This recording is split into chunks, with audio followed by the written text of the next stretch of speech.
Come on, chat. I know I'm live. There we go. Look at that.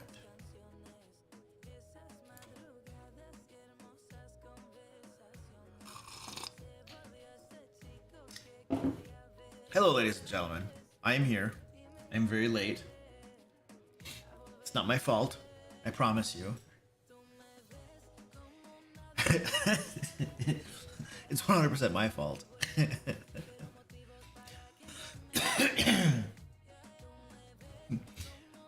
Barbados, what's up, man? How you doing? All right, ladies and gentlemen, welcome to the live stream. We have some fun stuff we're doing tonight. What was my thumbnail for this stream? It was something about it just got worse or something stupid. You know, it's the D&D scandal. It's always getting worse. It's always getting worser and all this stupid horse crap. You know, yeah. So, hey, I mean, their entire channel is dedicated to thumbnails like that. So it's like, I might as well just jump in on the stupidity. So yeah, we're gonna talk about D&D crap. What are we talking about? Well, you guys probably already have read and heard a bajillion people and their brothers talking about the Sigil VTT crashing and burning and being canceled and all this kind of stuff. So you guys already kind of know that. So, but we're gonna talk a little bit about that. I'm gonna talk about like my predictions and I don't know what's going through Luke's brain, I suppose, on the subject. So that's kind of what we're doing tonight. Just hanging out, talking about that stuff. A crazy echo feedback. Does anybody else have a crazy echo feedback, or is it just the one viewer? Because if everybody's got a crazy echo feedback, that's probably a problem.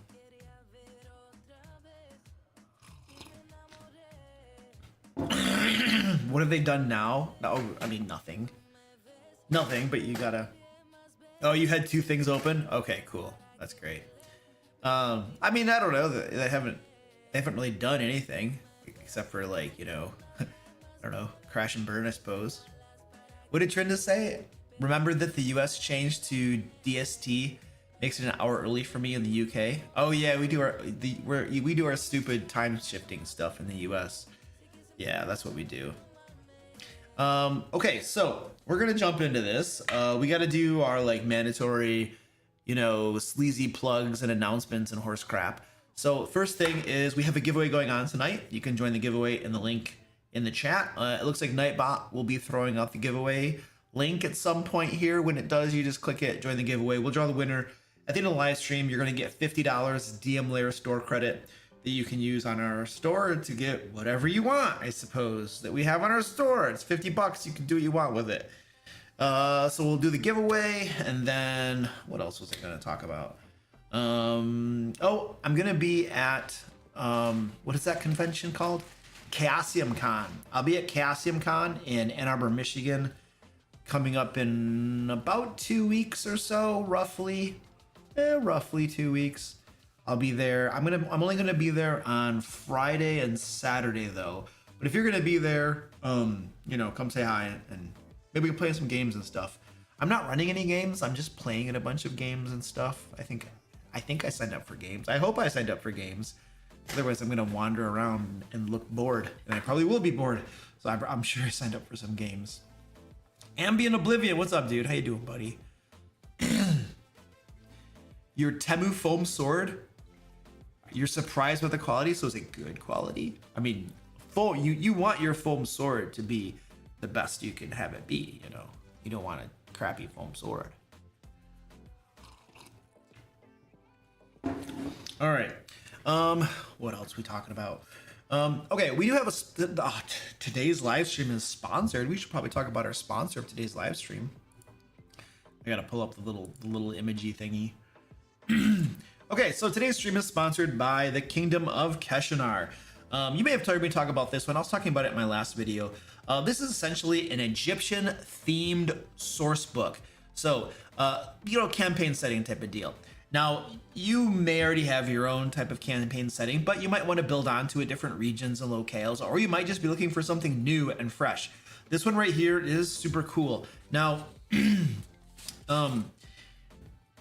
they have one of the things that's really cool about this is they have their own Egyptologist that they literally have hired She's on their staff. I met her at GaryCon a few days ago.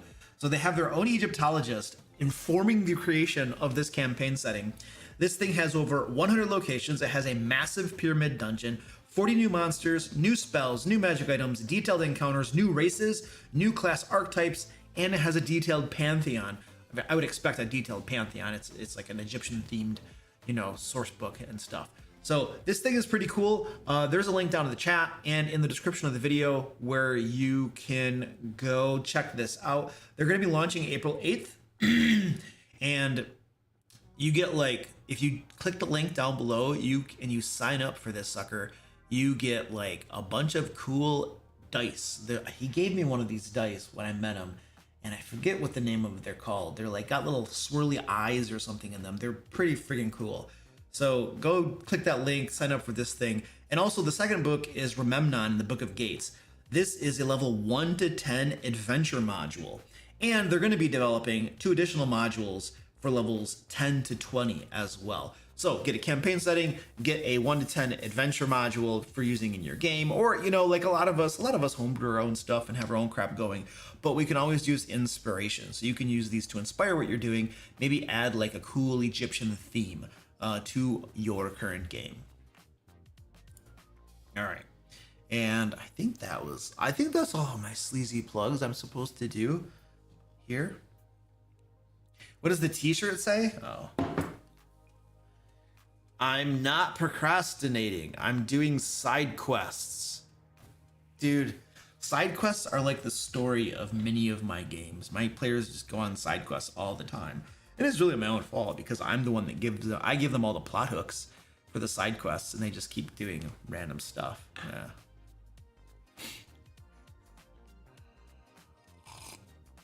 Blue Rose, I have no idea why I would tell you that. I'm sorry. Critcraft, welcome back, dude. You got your notification. Awesome. All right, so where are my notes? Where are my notes? This is what we're gonna do. I'm gonna tell you my little spiel about this Sigil VTT thing and what I think about it, and then we're just gonna open it up and just have a discussion about it, you know, and just talk about what you guys think, what you guys have heard, and all that kind of good stuff. So this is the story of D&D's downward spiral. So back before 2023, back before the OGL scandal, and which is kind of when things started to go poorly for Wizards of the Coast, for D&D, Hasbro in general, you could almost say, I think. So back before then, D&D especially was riding a high. They were riding a high from massive sales that were in large part, I believe, due to Stranger Things, due to Critical Role's big success. And of course, Critical Role is going to be transitioning away to Daggerheart, their own campaign setting. It's like another nail in the coffin, I suppose. A lot of people are transitioning away from D&D. More on that later. So essentially, they were riding this high. And then they got greedy. I don't know what to tell you. Wizards of the Coast got greedy. And that's when we had the OGL scandal in 2023. And you guys probably all know about that. I've done videos. Lots of other people have done videos. They essentially tried to cut pretty much everyone else out of the D&D publishing scene. They had a gaming license that allowed other people to create stuff for D&D, and they wanted to basically cancel that. They wanted to revoke that and cut everyone else out of the hobby, essentially. Everybody who wanted to make D&D products and monetize it and make a little money doing that stuff. And they tried to cut everybody else out, and it blew up in their face royally, and people were not happy. People were not happy.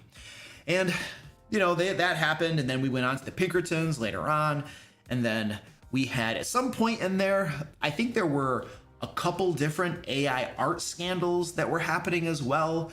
I think one of them was on the Magic side, and one of them was in one of the books for D&D, something like that. That's my understanding. And then you had, of course, let's not forget, you had the Merry Christmas layoffs. So there was that one, it was about a little over a year ago.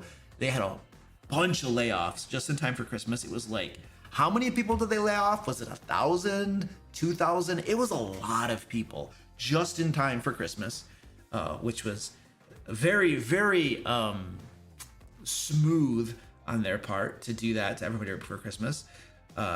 So you had the layoffs and everything. And essentially what you see when you look at Hasbro, when you look at Wizards of the Coast, but especially Hasbro, because they are the parent company that owns even Wizards of the Coast, which produces Magic and D&D, is you have a story of revenue going down. Revenue is just going down. My understanding is this is in part due to lagging toy sales. Like, toy sales are just not doing well at all. And right now, Magic the Gathering is essentially bolstering up much of the company, is my understanding. Magic the Gathering just prints money, essentially. Premium collectible cardboard pieces, just printing money. And but revenue is overall down. And there was a mandate essentially to monetize D&D. Cynthia Williams made a famous statement that's been quoted many, many times, and I'm not going to be able to quote it to you now because I don't have it memorized, but she essentially said that D&D was under monetized and that they needed to increase the monetization. And at one point, Wizards of the Coast even had like a mandate to double their revenue, 2x their revenue within like a certain number of years or something. But the bottom line is that they, as a brand, as a company, needed to increase their revenue. And they had much of their revenue, much of their monetization goals and hopes were, to my understanding, stored up in what was to become known and is what we now know as Sigil VTT. That was much of their plan to make money, much of their plan to monetize, to 2x their revenue as a company, which is the Coast, as a subsidiary of Hasbro. And of course, now Sigil VTT has been shuttered. It's been canceled. And I mean, they wanted to do microtransactions at some point, I'm sure. They essentially kind of wanted to make it be rather like a video game by many reports, and possibly a subscription model as well. But if you can do both, if you can do subscription model plus microtransactions, you got a wonderful winner right there. And so that was like their hopes and dreams in a large way for monetization.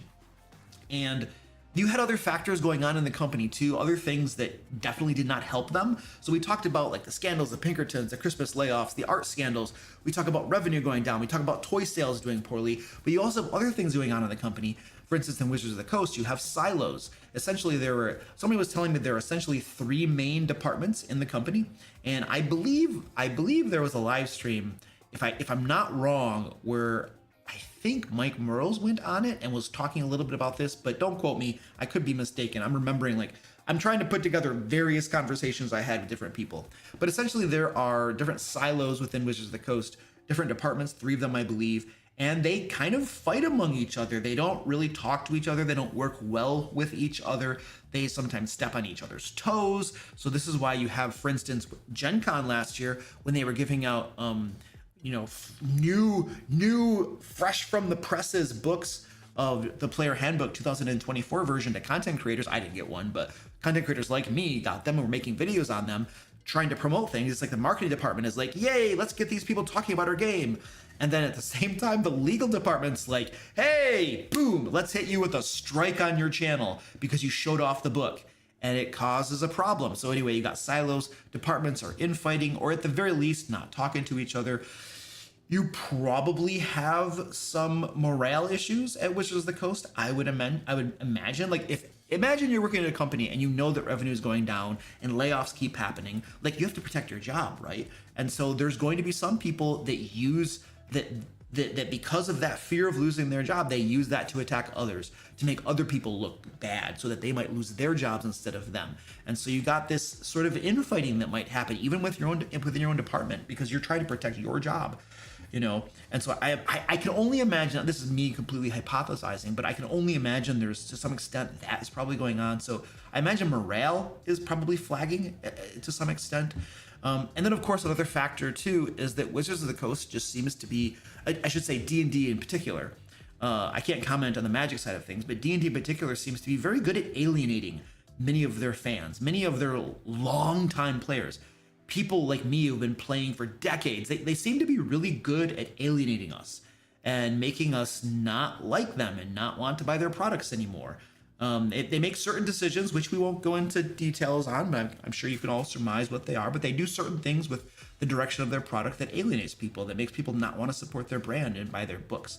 And so you have all of these factors going on, all of these things, revenues down, and then their hopes, their dreams are Sigil VTT, right? Monetization through that. And now we've learned that it has been shuttered, that it has been canceled, right? It's been scrapped. So why do we think Sigil VTT has been scrapped?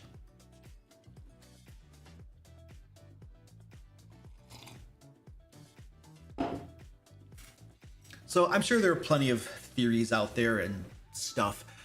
I was having a conversation with somebody, and this seemed to align pretty well. There were a couple of different things that seemed pretty on point. The first one is that somebody mentioned that they had read an article where it seemed to imply that, and this is just what this person told me, I don't know what article this came from, but the article seemed to imply that some of the C-suite, the upper executives, either at Hasbro or Wizards of the Coast, were not aware that Sigil VTT was not a video game. In other words, they thought it was going to be a video game.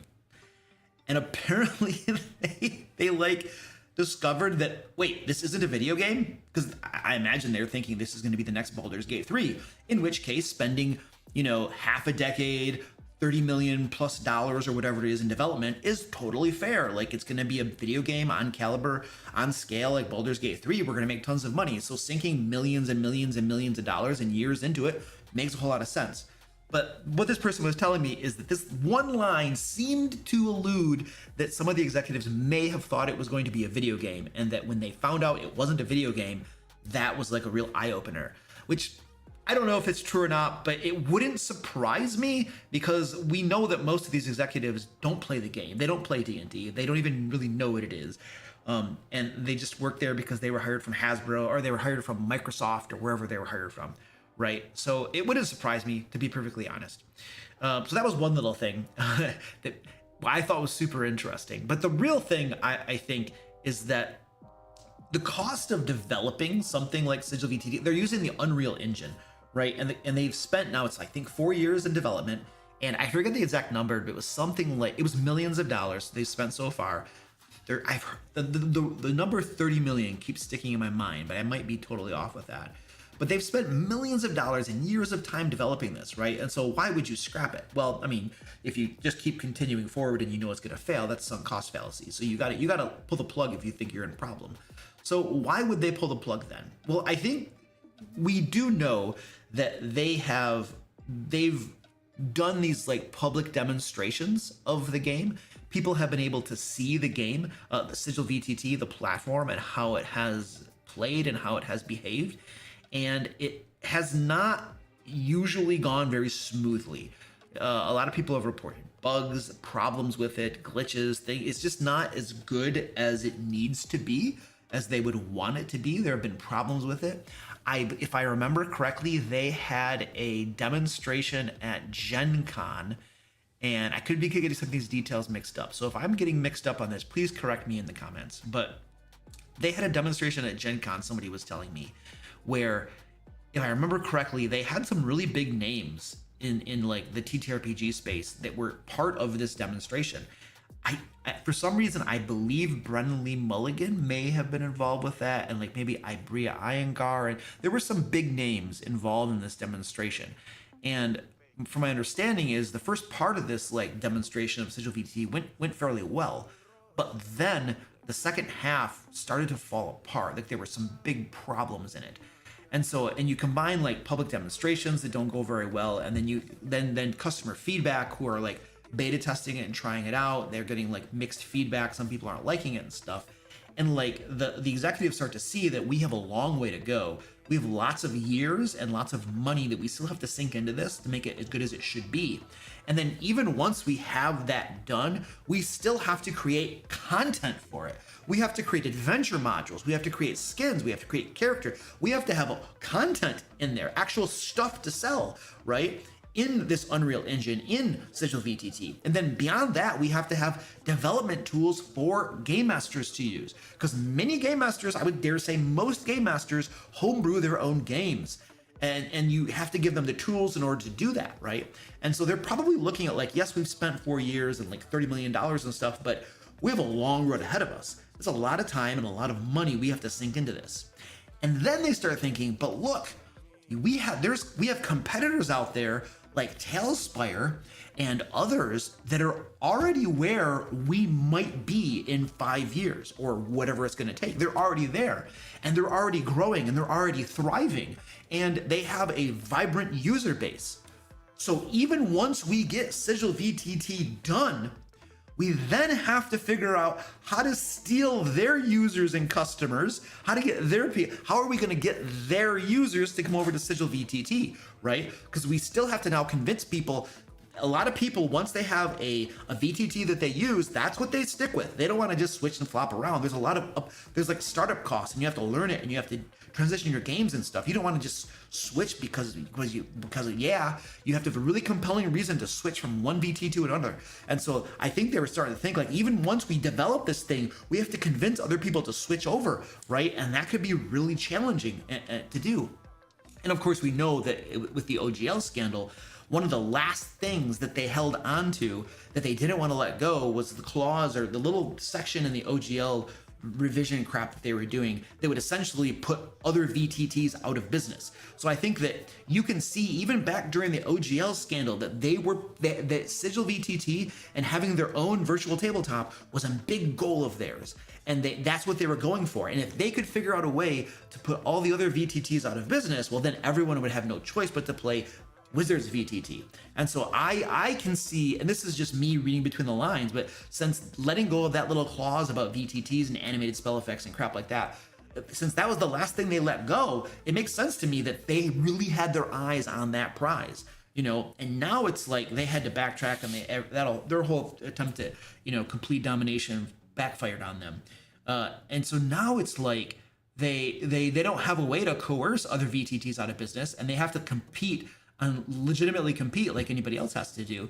And I think what the executives were doing is they were looking at what they've already spent on Sigil VTT, and they were looking at the horizon and seeing how much it would cost and how much time and all the challenges that lay down the road. And they were like, yeah, it's not worth it. Pull the plug. Take what you got, fold it into D&D Beyond, let them use it as part of the subscription they're already playing. But yeah, just so they canned 90% of their developers. They have a few developers that are left that are probably just working on wrapping Sigil VTT into D&D Beyond, and that I'm sure they're going to can them, and so that's kind of where you are. You have this story of D&D's downward spiral, beginning, in my opinion, from what I see, beginning with the OGL scandal. It's this downward spiraling of the drain where things they're making bad decisions, yes, but things just aren't going well for them either. I don't believe in karma, but many might call it karma.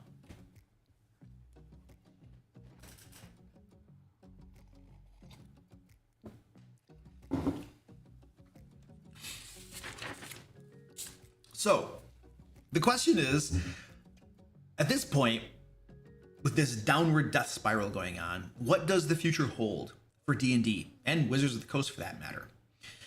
Now, we know that since Hasbro is a publicly traded company, it is their responsibility, their legal requirement to increase shareholder value. In other words, they are required to increase the value of their stocks. Like, it's a legal thing because they're a publicly traded company. And so the board of directors and all the executives and stuff, that's what they're supposed to be doing, increasing shareholder value. And so in other words, their stock has to go up. And so what does the future hold for them to increase their stock values? And I haven't looked at their stock recently. I don't know how it's doing. But I definitely, with the wrapping up of Sigil and D&D's monetization strategy is floundering big time, I would predict we're probably going to have more layoffs. I mean, who knows? They might do summer ones, or they might just wait for Christmas time and give out some nice big Christmas present layoffs or something like they did last time.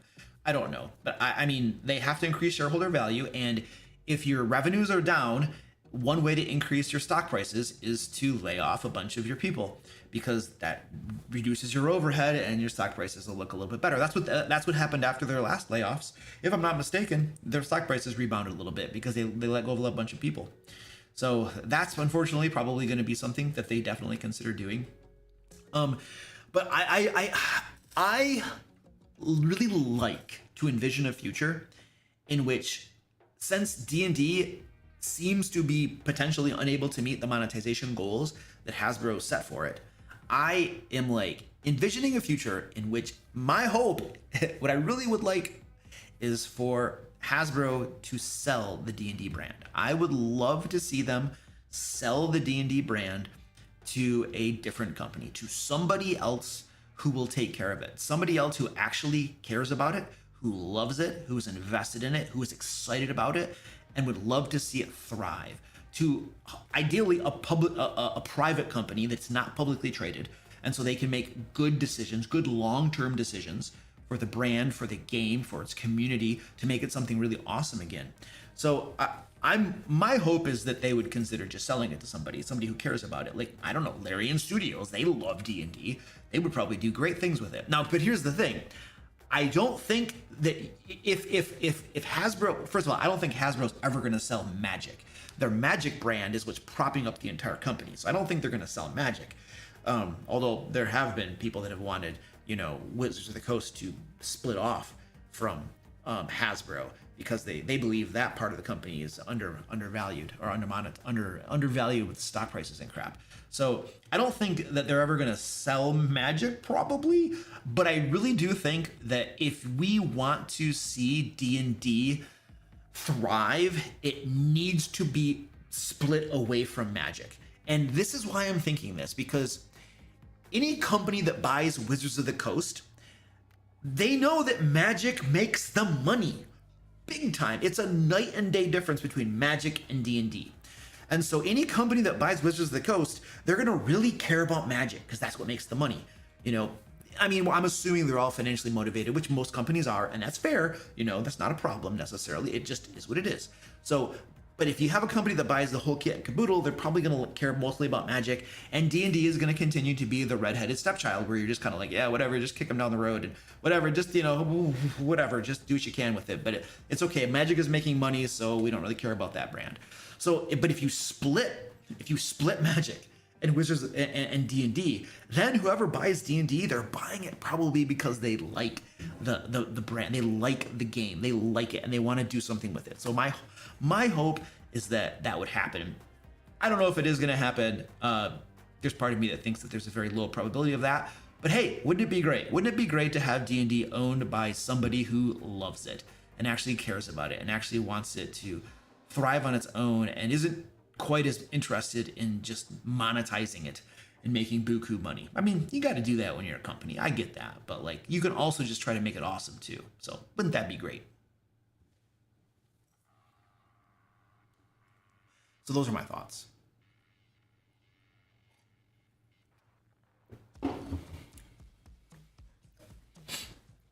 Okay, I'm gonna start reading your guys' comments and see what you guys think about it, and then we'll just kind of have a little discussion at this point. That was my big spiel blurb thing. And also, oh yeah, let's talk about our sponsor for a moment, shall we? All right, so today's video is sponsored by Kingdom of Keshanar. This is launching on April 8th, coming to you on Kickstarter. This is basically a massive Egyptian-themed campaign setting. The one book on the right, Kingdom of Keshanar, has over 100 locations, a massive pyramid dungeon, over 40 new monsters, new spells, new magic items, detailed encounters, new races, new class archetypes, and a detailed pantheon. If you're looking for a new campaign setting or inspiration for your current campaign setting or your homebrew world, if you want to add a part of the world that's Egyptian-inspired, for instance, Kingdom of Keshanar is exactly what you need. Also, the book on the left, Rememnon and the Book of Gates, will bring you a level 1 to 10 adventure module, of course Egyptian-themed, set in D&D 5th edition. And also there are 2 additional modules under development that will be for levels 10 to 20. Now this Kickstarter is just for those 2 books you see right there. The other 2 modules for levels 10 to 20, I would imagine would be a future Kickstarter that these guys will do. So there's a link down in the chat. There's a link in the description where you can go check out Kingdom of Keshanar, learn more about it. And then you can sign up, place a reservation, and you're going to get some free dice as well if you place your reservation before their Kickstarter launches on April 8th. So go check them out.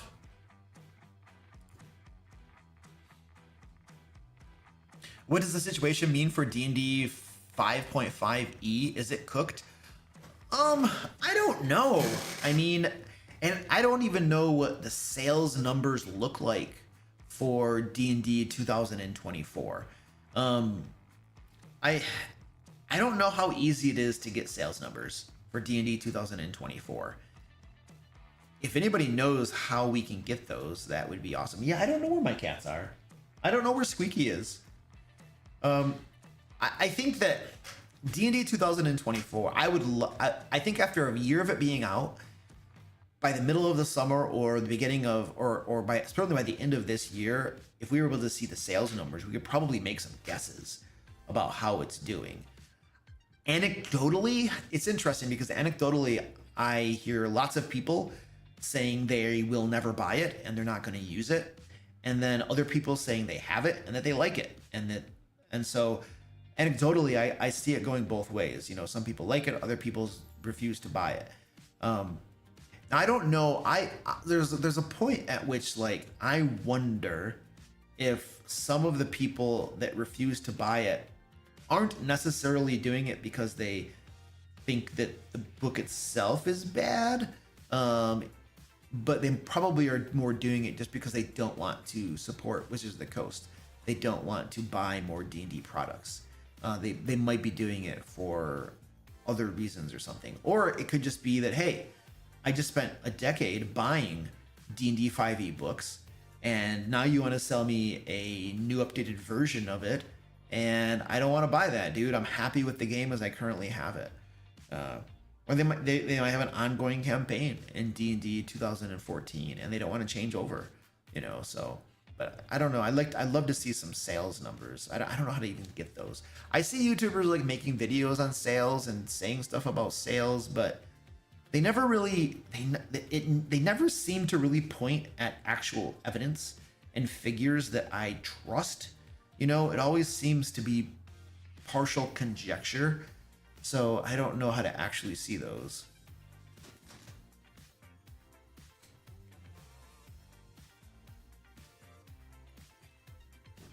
Goliath says those numbers will likely be in the next stockholder report, which should be next month. Though the one in July is probably going to be more telling. Yeah, I was actually looking at the stock reports or the revenue reports and stuff, and they usually come out toward the end of April. And so maybe by the end of April we can see they'll have some numbers in there on the D&D 2024 sales, because that would be interesting to see. Critcraft says Paizo was the first that came to mind as a buyer. Would that ever happen, or could it happen? Paizo buys D&D? Does Paizo have enough capital to do that? I think that's the first thing I would ask. Does Paizo have enough capital on hand? Or could they get like a loan big enough to buy D&D? But then you gotta wonder too, what would Paizo's motivation be to buy D&D? Because they'd essentially be buying their biggest competitor. Many times when a company buys their competition, they shutter their competition and they just kind of like, maybe they'll steal some things they like, but mostly they just get rid of the product. You know, like if it's, think about it. It's your competition, man. If you were to buy it, I don't know. They'd have to have the money to do it, but I'm wondering what their motivation would be. Like, what would Paizo's motivation be to buy it if they did have the money, you know?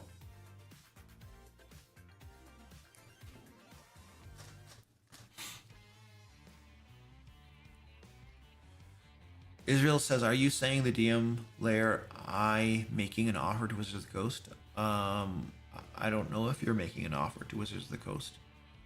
If you have that much money, maybe you can. They'll be like, they'll talk to you.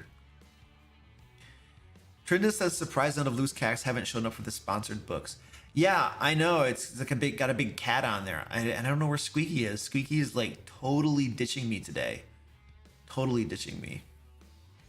People stuck with 5e due to cost sunk cost fallacy. In a lot of cases, and with a new edition, there's less desire to start over. I don't think it would be actual sunk cost fallacy.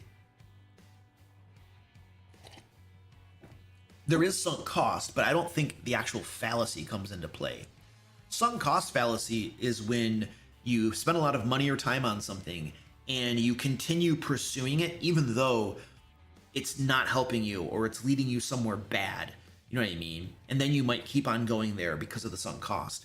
But like, I don't think that you can say that continuing to play D&D 2014 is going to lead you somewhere bad or it's a bad path to go down, right? So that I think that part of like the definition of a sunk cost fallacy isn't true for that situation, because you can have, you know, tons of fun and love 2014. Do you have a lot of sunk cost? Yeah, but that doesn't mean that it's a fallacy to continue to have those books, you know, because usually when you say sunk cost fallacy, it's a pejorative where you're saying you're making a bad decision because you're letting your decision be influenced by sunk cost fallacy, and I don't think it applies in this case.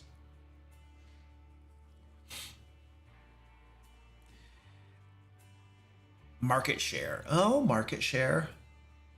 Paizo could buy D&D, but there will be extensive antitrust litigation over it due to it being well over 99% of the market at that point. Do antitrust people in the government care about companies that small? Like, they're big companies compared to me, obviously, but compared to like Microsoft and I don't know, Tesla and I don't know, big companies like that, you know, D&D and Paizo are like small fries, you know. So do antitrust people in the government actually care about that stuff? When you're that small, do they care? I don't know. Maybe they do. I don't know. Maybe they overhired and they're bored and they just need to find people to get in trouble. I don't know. Okay, antitrust regulators wouldn't care, but Critical Role, MCDM, etc. could bring their own private antitrust actions against something like that. Maybe. Yeah. I don't know.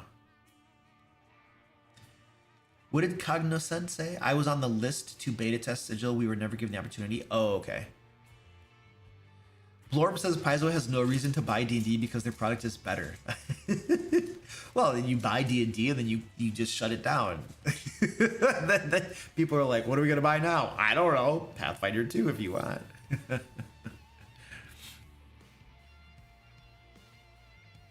Yeah, I agree, random commenter. It's not a true fallacy. It's just that a lot of people don't want to try other TTRPGs because they spent so much money on the one they currently run. I agree. That's literally what it is. Yeah.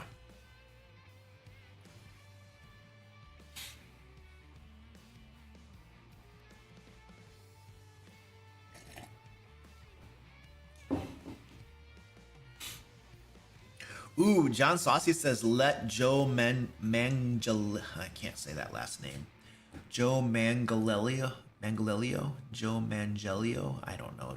You guys know I can't pronounce anything. Why do you do this to me? Let Joe and a group of investors buy it. Yeah, that'd be cool, man. He goes to like every single GaryCon and usually has the other funny guy. Who's the other funny guy? The tall Vince something or other. He's an actor as well. He and that actor are like at every single GaryCon playing D&D. I never see them. They have private rooms and stuff, probably. Some people have seen them. I just never have. But yeah, if people like them were to buy it, oh, they'd do such a better job probably running the company. Assuming they know how to run businesses, of course. I mean, they're actors, so they probably own businesses because they make money and they probably invest in businesses, but I don't know if they know how to run a business. But you can always hire other people to run it for you, I suppose, and then just give them your vision and make sure they execute on it.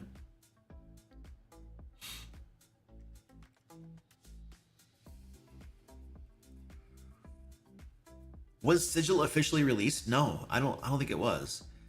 It was only it was still under development, you know, and there were people on the list to playtest it and stuff. Like one of the commenters said they were on the list to playtest it, but it was never actually released for anybody.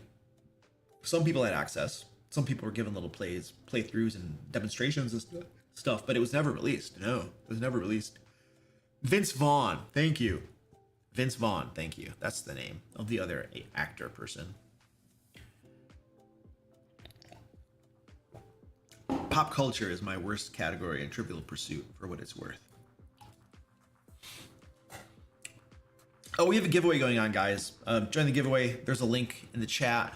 We're going to draw the winner at the end of the live stream. It's $50 DM Lair store credit.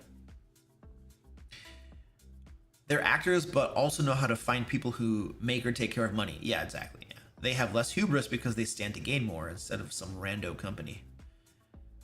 Yeah. Well, I mean, if they love the game, they want to see it succeed. You know, they're going to want to make money on an investment, of course, but they're going to want to see it succeed and do well, too. If Hasbro were to just sell D&D, would you have any guess how much they would or could sell for? Oh, I have no idea. I have no idea. You'd have to do a valuation of it, you know, all of its different assets and stuff. And I don't even know I don't know the least bit about how to do a valuation of a company. Or in this case, it's not even the entire company. It's just like that brand of the company. But they'd have to do a valuation. And I'm not sure how much that would even be. I have no idea. They don't even, they're like a part of Hasbro, which has its own stock and stuff. So I don't know how you'd figure that out. There are people that could, absolutely. I just don't know. I don't know one thing about that. Luke, as a longtime DM, if you were to make D&D 6e, what's left to improve from where the game is now? Is there really anything meaningful without becoming a completely different game? I mean, well, they didn't really finish 2024. The D&D 2024 that they gave us is unfinished. They did not completely finish it. Like there were problems, things in the game that were broken and messed up that they did not address, and there were other things that they broke, you know, when they made their updates, and so it's not totally finished. But you're right. The only thing you can really do is polish it and refine things, you know. And there's probably over the next few years they're gonna find a whole bunch of other stuff that's broken. And needs to be fixed and stuff too. But yeah, I mean, what else are you gonna do? I mean, you could make an argument. I mean, what did they really do from D&D 2024 to D&D 2014 to D&D 2024? What did they really do to the game? They made small little refinements, you know. The classes got changes done to them. Most of the player options had changes. The classes had some changes done to them. Spells had some changes done to them. You know, the core mechanics are the same. Mostly haven't changed. Okay, yeah. Inspiration, they changed how you use inspiration to align with how people actually use it as opposed to how it was written in 2014 rules. You know, but they're mostly just refining and tweaking things. I mean, that's really what they did. They did a remastering, essentially, of the 2014 rules. So I don't think that if you were gonna do a 6th edition, you know, like you can just, I mean, you can refine and polish something in, you know, until you're nauseous. But that's all you can really do at this point to it. You know what I mean?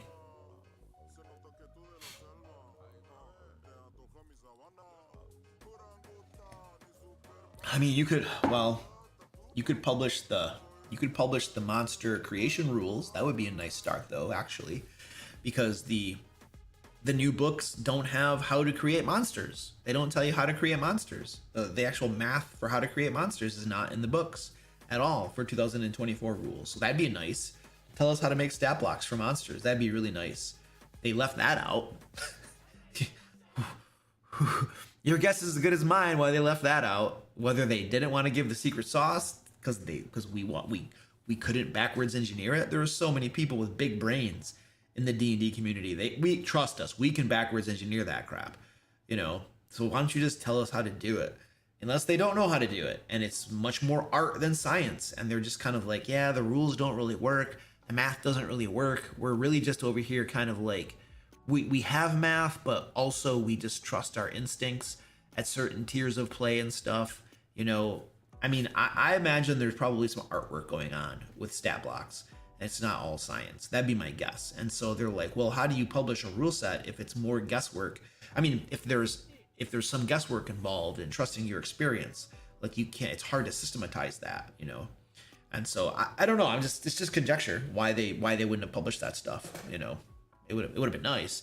I think that's a glaring thing that's missing from the Dungeon Master Guide that they didn't give us, you know, how to create actual monsters. And the 2014 rules don't work. they don't produce monsters of the appropriate challenge rating, and there are differences and stuff. So that's not an option. The monsters have definitely changed in 2024. They are much tougher. Pound for pound, challenge rating pound for challenge rating pound, they're much tougher. They hit harder, and they're more powerful. So they definitely changed some stuff. They just didn't tell us what. They didn't tell us what. Juggler John says maybe there's no real way to measure it. Yeah, I think they probably don't have a really good way to measure it. It's some science and it's some art.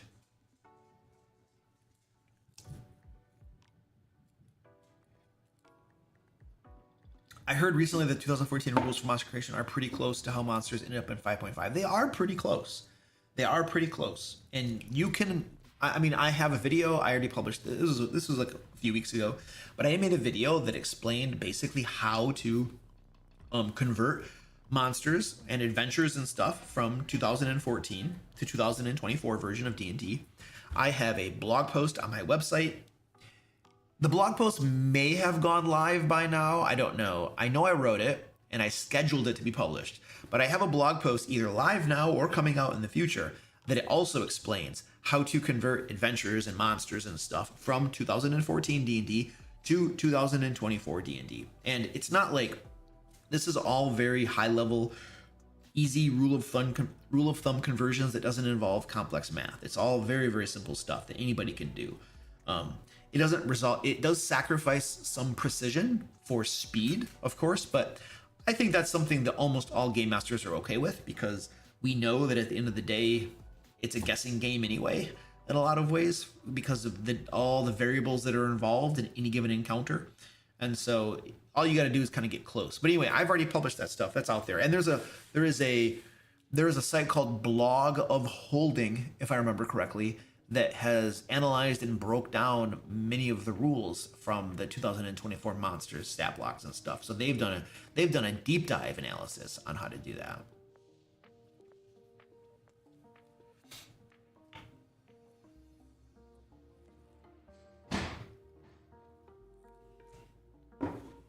Critcraft says, is there any reason at this point for a group new to TTRPGs to go with 5.5 over Pathfinder 2nd Edition, Daggerheart, etc.? Asking as a longtime Pathfinder 2 GM or player, not trying to be cynical, maybe a little. A group who's new. Okay, so if you're a group who's new to TTRPGs, is there a reason for you to go, which game system that would be better for you to go with? Well, I do not think that Pathfinder 2 is a good entry point for people who are new to tabletop role-playing games. I think that would be a non-desirable entry point. And the reason I say that is Pathfinder 2 is very rules heavy and it is very crunchy. And that style of play does appeal to a lot of people. But your standard dude or gal playing a TTRPG for the first time, I don't think that a super crunchy system serves them the best. I think that a good system for somebody who's coming into the hobby new would be a rules light system that gets them playing the game and focuses on the parts of the game that most people find most fun. And a lot of people just like the roleplay crap, talking in character, using special voices and crap. And they like exploration and stuff, and they like combat, sure, but a really heavy, crunchy rules system like Pathfinder 2, I don't think is the best entry point for people coming fresh into the hobby. That's more of like once you've played once you've played D&D, or you've played Shadow Dark, or you've played Castles and Crusades, or you've played some of the more like less rules heavy systems, you might graduate, so to speak, or move on. I shouldn't say graduate. Graduate implies that you're moving to something better. It's not necessarily better, it's just different. But you might change to a rules heavy system and try it out to see if you like it, So I would recommend that a group that's coming to TTRPGs for the first time, they go with a rules light system, a rules light game system. And now D&D 5th edition isn't rules light. D&D 5th edition is rules medium at the very least. And it probably trends from rules medium toward the heavy side, not toward the light side. I would consider something like Shadow Dark to be rules light, and Shadow Dark is very much like D&D 5th edition. It's a cross between, it has the modern, easy to use, so to speak, rules of D&D 5th edition combined with some of the rules light rules of like OSR or like old school D&D and stuff. So it's kind of like old school D&D modernized in the rule system. You get the feel of old school D&D but with modern rules. And so that would provide a really good entry point for a TTRPG group, I think, because this rule's light and it's easy to pick up and start playing, and you create characters fast. Now, Shadow Dark is very gritty. Character death is very real and it happens a lot, but it doesn't have to be. It doesn't have to be. I can easily modify that game and run it to have low character death if I wanted to, and to make it much easier than I actually run my Shadow Dark games. But of course, if you have a group that's new to TTRPGs, the game master probably won't have the experience to know how to do that. So there you go. But there are other games out there, that are rules light that will probably work too. So, anyway. And Daggerheart, I don't have Daggerheart. I have asked the dude. I have a contact at Daggerheart. At who's their publishing company? I always forget the name of their publishing company because it's just a name that I always forget. I don't know what to say. But I have a contact at whoever their publishing company is, and somebody in the chat's gonna tell me, and then I'm gonna be like, oh yeah. But I have a contact there, and I've asked for a review copy, and he said, yeah, we'll see what we can do. Apparently, actually, I think I'm definitely gonna get one at some point, hopefully. But I was asking for 2 of them so that I could get one, and so that Zach can get one as well. Darrington Press. There we go. Thank you. I knew there's a whole bunch of people who know what it's called. Okay, thank you. I always forget the name of there. I always forget the name. Always, always, always.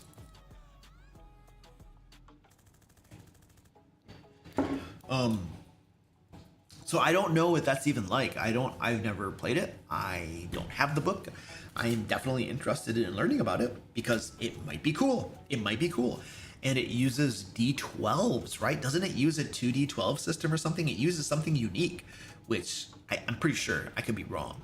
But that sounds cool. That sounds interesting. But I would be interested to see how that is and how it plays, and if it's rules light, rules medium, rules heavy, and stuff like that. So, Juggler John says Daggerheart is very crunchy. Okay, well then that's probably not if that's the case and Daggerheart is very crunchy, that's probably not the best entry point for somebody who's new to the hobby. I really think a rules light game is the best way to get into the hobby for people who've never played it before. It's just it's an easier entry point, and then you can focus on the parts of the game that people really like as opposed to doing all the crunch and stuff. Yes, it's a 2D12 with a hope and fear mechanic. Yeah, that I've heard that before. That sounds familiar. Bob World Builder did a video on it like a long time ago, it seems like, and I remember watching it, and he was talking about some of that stuff. I'm pretty sure it was Bob. Could have been somebody else. I don't know. I don't watch a whole lot of D&D videos. I only watch videos from a few different people in the D&D area. Bob is one of them, so yeah.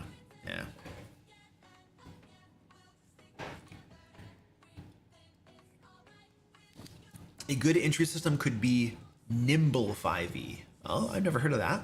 Honey Badger, what up, dude? Honey Badger.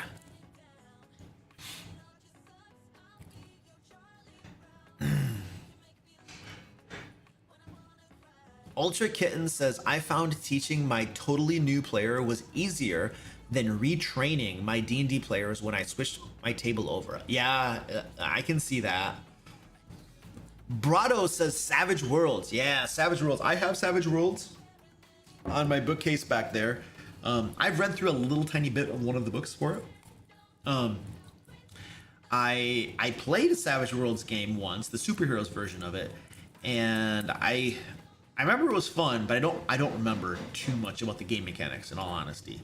But Savage Worlds is definitely another very, very popular TTRPG.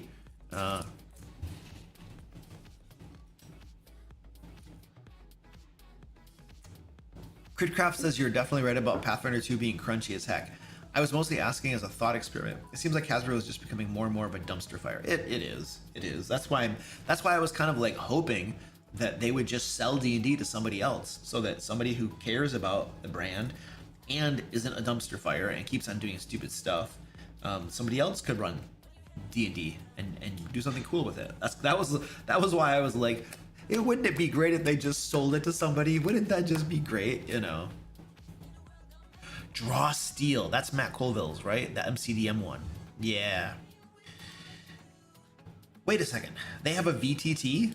So hold on a second. They're making their own VTT as well? Really? They're not just putting it on to like Foundry or something? I did not, I mean, I know, I've heard about Draw Steel obviously, but I did not know they were making their own VTT. That is, that's a lot of work. Codex, wow. Have you tried the VTT? Have you actually been in there and played it? Or is it just in development right now? Because developing a VTT, that is some work, man. Whoo! Whoo! He's like, we got all these millions of dollars from these Kickstarters. We got to use it for something. Otherwise, the taxes are crazy, man. Yeah. It's in beta? Oh, okay. Have you played it, dude? Have you actually tried it out? Or you just seen like demonstrations and stuff? It's in beta, so usually they let people play the beta, right? Usually you would. I'd be interested in seeing Draw Steel too. Have the books actually delivered? Like, I didn't back the Kickstarter. I'm pretty sure he kickstarted it. But have the books actually delivered? Or you got PDFs or something? Or when did that happen? That wasn't that long ago, was it? It wasn't that long ago.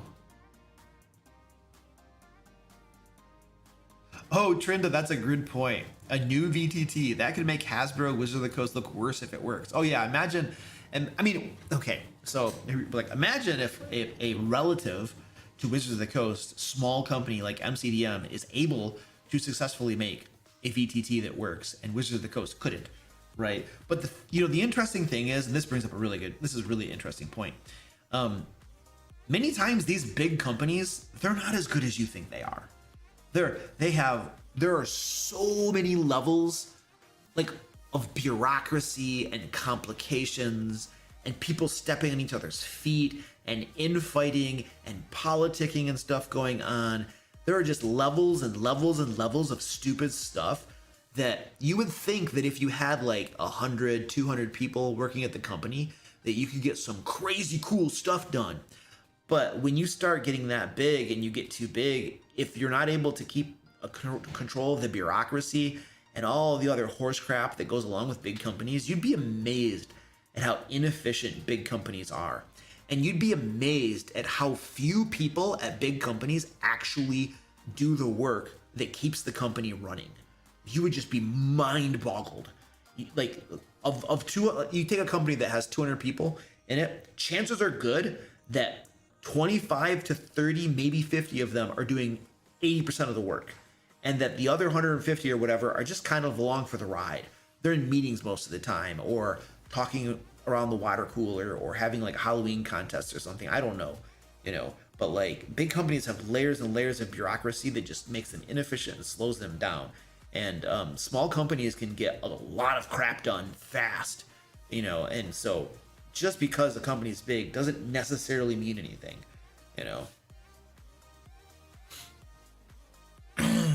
Well, yeah, I mean, Israel, you're right. It sounds like Twitter versus X. Yeah, Elon came in, fired like 90% of the people at Twitter, and now X is, guess what? It's making money now.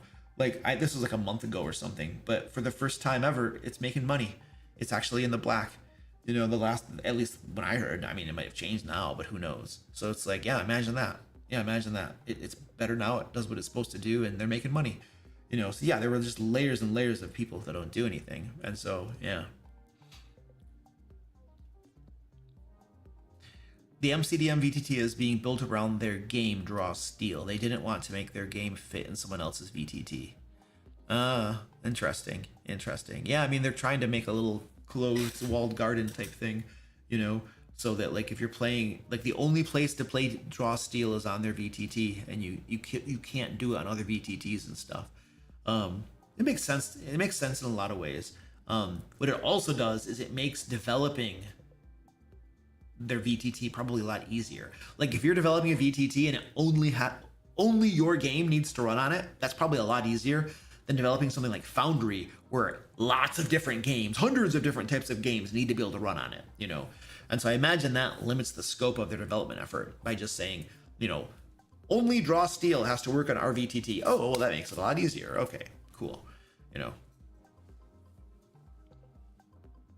Magnus says, Timothy Kane, Fallout creator, once explained how he was shocked that now in these companies, one has to wait like a month for a raw function that is like 10 lines of code. So yeah, talking about levels of management that make companies stagnant. Oh yeah, because you can't just have somebody write 10 lines of code, man. You know, somebody has to fill out the form, the work request form, you know what I mean, that states why it needs to be done, you know what I mean, and what the purpose is, and you have to justify it, you know, and then it has to be submitted, and somebody has to review it, you know, and then it has to go through appropriations. You gotta put money toward it, you know. 10 lines of code has to be written, it has to be like tested, go through QA and stuff like that, you know what I mean. So yeah, you gotta do this paperwork and all this kind of stuff, so that then you know, a month, 2-3 months later, you can say, okay, this work request has been approved, you know, now we are going to, well, you know, all of our developers are busy. Once a developer frees up, then we're gonna find a developer, you know, for you to actually do this, you know what I mean. And so yeah, some companies run like that. It just takes forever. Oh, wait a second, what are we talking about? Draw Steel is already on Fantasy Grounds. Wait, what are we talking about then? I think I was reading something wrong. Oh, hold on a second. Now I'm confused. Somebody clear something up. Somebody said something different. Somebody is now saying that Draw Steel is on Fantasy Grounds, but somebody else told me that Draw Steel was only on MCDM's proprietary VTT called Codex. So what's true? What's actually going on? Because now I don't know what the actual truth is. Somebody's deceiving me. Draw Steel is also on Foundry too. Okay, but okay, I understand. Okay, I think I understand now. So MCDM is making a VTT called Codex. However, Codex will only run Draw Steel. So if you're using Codex, it'll run Draw Steel and Draw Steel only. However, if you want, you can also play Draw Steel on Foundry, on Fantasy Grounds, and other places. Is that what we're saying then? Do I have it right now? Yes, I got it. Okay, cool. All right, thank you. I was getting confused. And I was also probably telling people things that weren't true. And that's not nice. Not nice.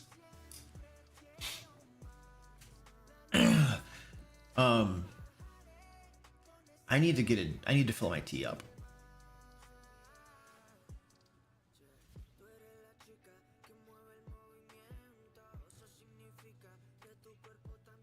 Sigil is a 3D VTT? Yeah.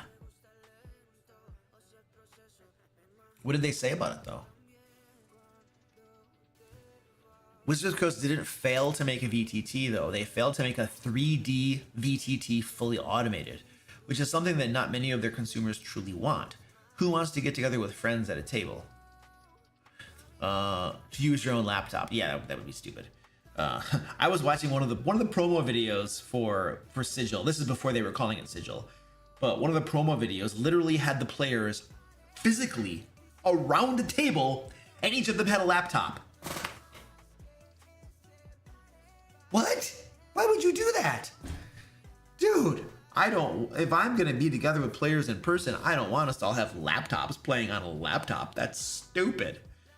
Now you might project it onto like a TV screen that's like facing upward or something. Like a lot of groups do something like that. That's totally reasonable. But who gets around the gaming table with laptops? What world does that exist in? I've never seen or heard of that before I saw their promo video. Yeah, so that kind of like blows your mind a little bit. That was somebody had this genius idea. Hey, to promote this, let's have people get on laptops around a gaming table. I don't know. That was dumb. So, all right, I gotta get my tea.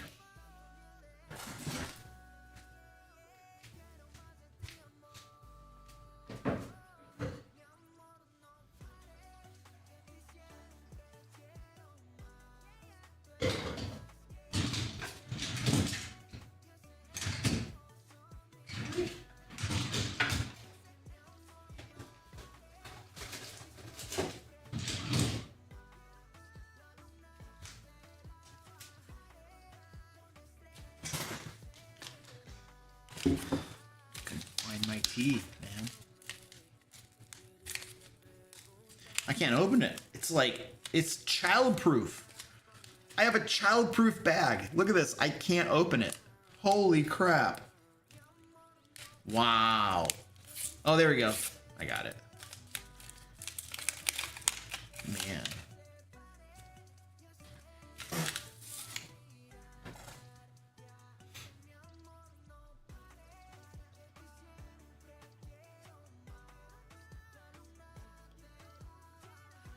AG Silver Radio says, sorry I'm late. So I heard there's more TTRPG drama, but I haven't heard what it is yet. Well, yeah, we just spent like an hour talking about it.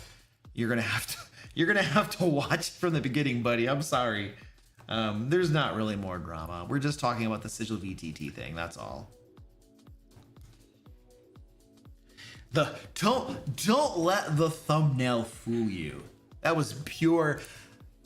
I mean, you can call it clickbait, but I think it was pretty obvious that I was making fun of all the other people who make stupid clickbait YouTube channel videos. Like, I'm pretty sure like my thumbnail was pretty clear that I was making fun of all that stupid stuff. Like, it just got worse it just got even worse like even worse more worse oh my goodness. All those stupid thumbnails.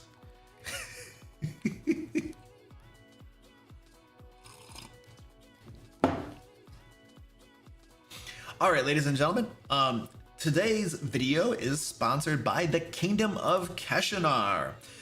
You can check these things out at the link down below. Basically, the Kingdom of Keshanar is an Egyptian-themed campaign setting. So they have a real Egyptologist that works for them, that's on staff, that they consult for this, and that helps write different parts of this.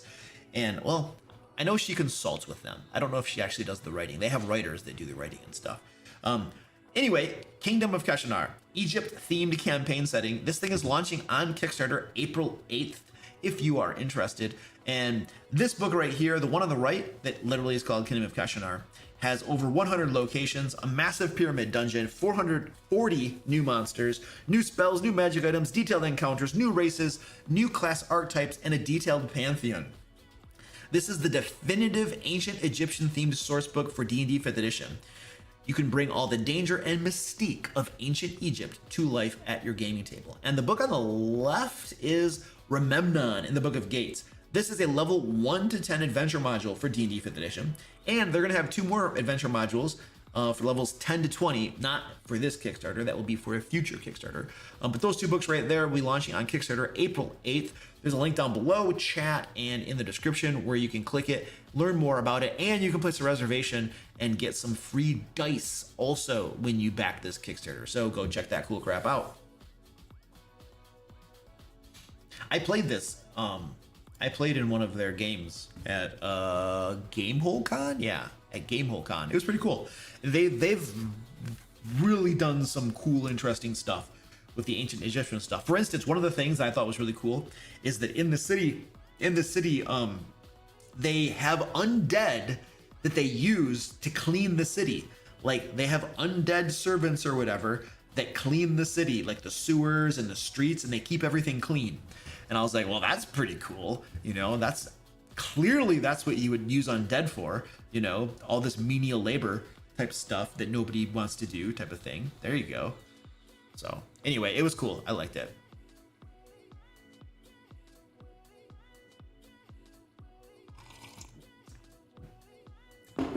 All right, we have a giveaway going on too, ladies and gentlemen. Click that link in the chat somewhere.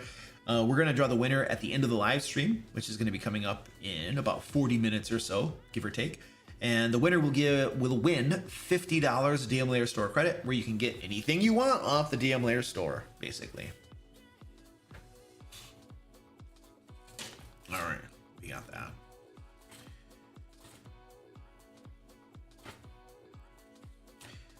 So at this point, I think we're just gonna kind of hang out. We'll open it up into general Q&A. We can just kind of talk about whatever we want to talk about. Ask your questions, all that kind of cool stuff.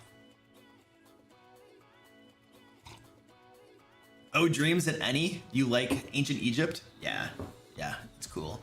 I mean, I don't know of another campaign setting that is Ancient Egyptian themed. I think this is scratching like a unique itch, you know, that probably is needed out there. I read the title of the book on the left as Book of Cats. Oh yeah. 3 cats. Cobalt Bard, yeah, 3 cats. I have, how many do I have now? 7? I have 7 of those. I have 7 cats now, yeah. Don't some players use laptops for D&D Beyond for character sheets though? They might. My players, well, my D&D game, the D&D 5th edition game I run is online. So yeah, they just have their D&D Beyond pulled up on a different monitor or something, I would imagine. But when I used to play D&D in person, if they used D&D Beyond to create their character sheets, I don't know if they did or not, they would just print them out and have them at the game table. I think I only had maybe 1 player who would bring a laptop because his character sheet was on it. Maybe 2 or something like that. So that's totally, I guess that's a thing. That I could see that. That makes sense. There are a few others. This one looks like the best. I'm a sucker for setting books that include adventures. Yeah. Well, they also part of what they've done for the Kingdom of Kashanar is they've built out the entire city in the Unreal Engine. And so I'm pretty sure that one of the things backers are going to get is they're going to get access to that Unreal Engine. Don't quote me on that. I'm pretty sure they told me that when I was talking with him, but I have a crappy memory. But he literally built out this entire stinking city in the Unreal Engine. He paid developers to do this. So that sounds really stinking cool. And I've seen demonstrations of it, and I have playthrough videos of going through the different streets and like zooming overhead and stuff. So he's put tons of work into this. This is his passion project. This is Dave is the guy who owns Orthan Studios, who's creating and running the Kingdom of Kashanar, and this is his passion project. He has sunk a lot of money. I don't want to say numbers because I don't think that would be appropriate, but he has sunk a lot of money into creating this. This is his passion project. This is what he loves. So it should be really, really good. I met with his team at Gamehole Con. He has like 2 full-time people working on this book, and then there's at least a couple others that are maybe part-time or they're paid for consulting or something. They were all there, so he paid them to go to Gamehole Con, but I don't know exactly. But the point is, he has a team of people working on this book, and he's putting a lot of effort into it, so it should be really, really, really good.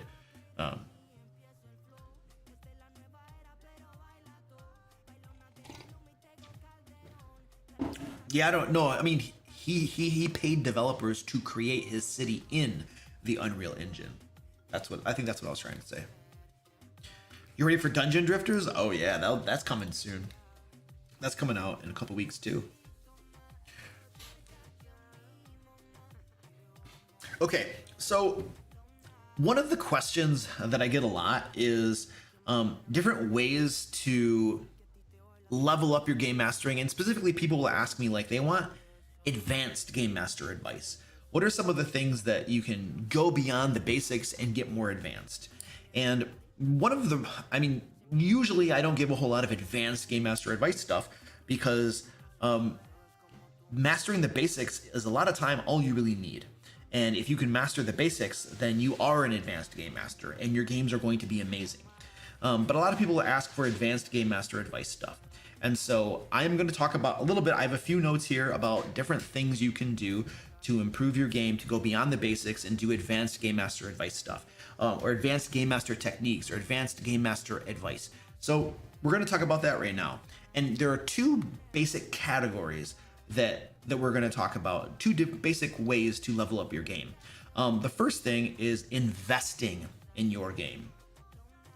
And the second way is investing in yourself or leveling up your skills as a game master. So I want to talk about the first one first, investing in the game.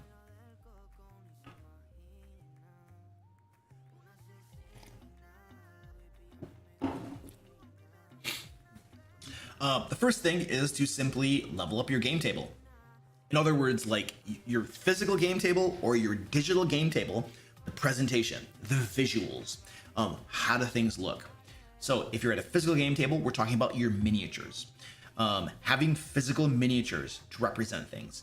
And then painting those miniatures as well. This is one thing that can add a lot of, I don't know, the ambiance, the cool factor goes up a lot when you actually have physical minis at a game table. And I know you might be liking theater of the mind and stuff, and that's totally fine to play that way. But I gotta tell you, when you have physical minis, that really is cool. It tends to improve the game experience, I have found.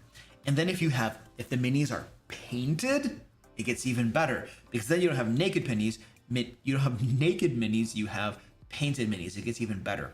If you're playing online, well, then we're talking about tokens. Having really good tokens to represent all of the monsters and to represent the characters. When you have cool visuals, either whether it's in person or online, the game experience is improved. It just is. And there are different ways you can get miniatures.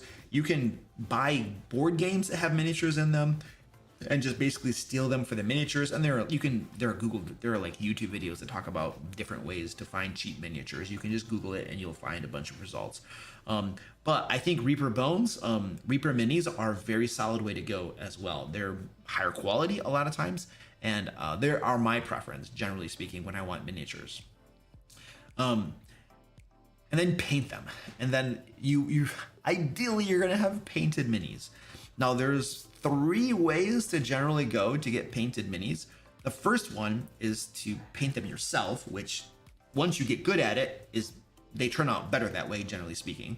The second way is you can get pre-painted minis. Most of the pre-painted minis I have seen are not that well painted, but it's better than a naked mini. And of course they cost more too. And they tend to be getting better at pre-painted minis.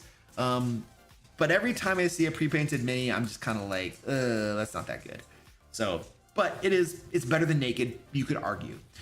Or if you're going to paint your own minis, you could argue that the pre-painted mini is at least putting the base coat on or something. I don't know. Even though that's not how I would do a base coat. And the other way to get pre-painted minis, or to get minis painted, is to pay somebody to paint them for you. A lot of times at game shops, you can get connected with people who will paint minis for you. There are lots of wargamers who paint minis. Of course, they're going to charge you for it. But a lot of times they're really good, and sometimes they're really fast too, because some of these war games just have lots of minis to paint, and they get good at it. And they got airbrushes and different stuff, and they can do a pretty good job. So you could also just pay somebody to paint minis for you as well. Woo! Getting a customized character on Hero Forge can be very expensive. Custom characters can be expensive. Yeah, that's going to be the premium route to go. And I think Hero Forge can do painted ones as well. But yeah, that's like, if you're going to customize your character and then get it painted, like, ooh, yeah, that's like premium. So it's probably going to run you quite a bit if you want to do that, for sure. Oh, Greg Piet, you just got your Lairs and Legends 2 books? Awesome, dude. That's awesome, man. Thanks. Thanks for letting us know. I hope you enjoy them, dude. Okay, next thing, terrain. So you got the minis or you got the tokens. Now what about the terrain? Now you could just have a basic map, or you could have actual terrain on your board that you're gonna play on. So imagine painted minis on special 3D terrain. You're just upping the visual value of your game.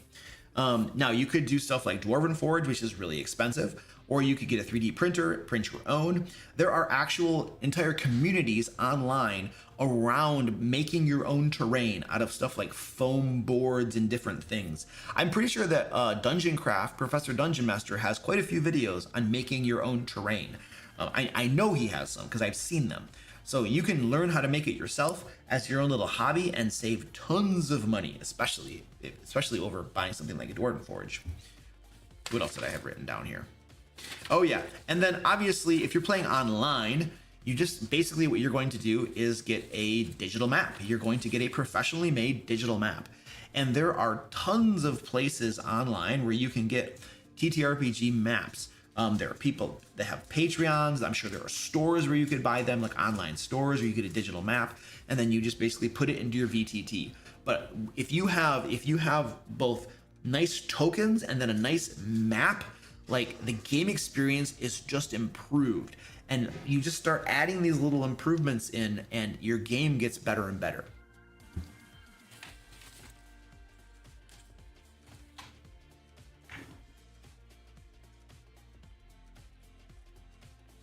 And I think the third thing for leveling up your table is sound. This is something I feel like some game masters sleep on sound. Like they don't think about using sound. I'm in a game and there's never any sound. So guess what I do? Like that's boring to me. If there's no ambiance or sound, like it's just boring to me. And so I will literally put on my own sound, my own RPG sound, so I can listen to music while we're playing the game. Because with no sound, the game is just not the same. And if you're playing online, there are virtual tabletop. Most virtual tabletops have a way to integrate sound. If you're playing at a table in person, well, then you can just put sound over your speakers or have it play from your phone or get a little Bluetooth speaker that attaches to your phone or something. Those are super cheap. And then you can play music from your phone. Some of the sites that are really good for music, Tabletop Audio is the one that I prefer, that I use. I've also heard of Sirenscape and Battle Bards as good places to go to get sound. Now, I use music, just standard music in the background, but you can also do things like sound effects that would be super cool. The only thing I would say is that be careful that your game doesn't bog down as you're trying to like figure out all the sound effects and how to have them go off and stuff. But if you can get a system down where you can do it smoothly without bogging the game down, then that'd be great too. So, but adding sound to your game is a way that definitely will level up your game as well.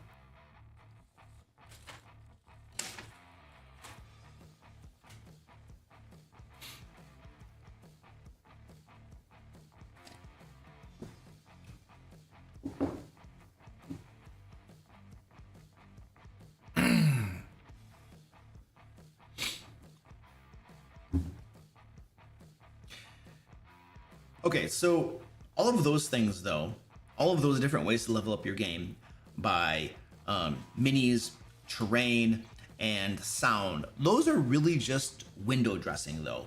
Those are things that you can do that make your game better, but even better than those are increasing your own skills as a game master. Making yourself better as a game master. Now, I'm going to mention a few very specific things that you can try to do, but I think more than following the few things that I'm going to mention or the few things that I think can help you, I think that the most important thing you can do if you are moving from the beginner game master to the intermediate game master to the advanced game master, one of the best things you can do is to read blogs that are out there about game mastering. There are lots of game masters out there that are writing blog posts with amazing information in it that you can read them, you can study them, and then you can learn about things and then you can practice them. I'm learning about some things about running like one-to-one timekeeping and Brownstein, which aren't new at all, but they're things that are from before my time. And I learn about them and I'm like, oh, this sounds cool. I'm gonna run a game doing this stuff. And then there's a Godstein method that I learned from Harmony Ginger. And then it's like, and I'm running a campaign now using that. And it's like my players so far are really liking it.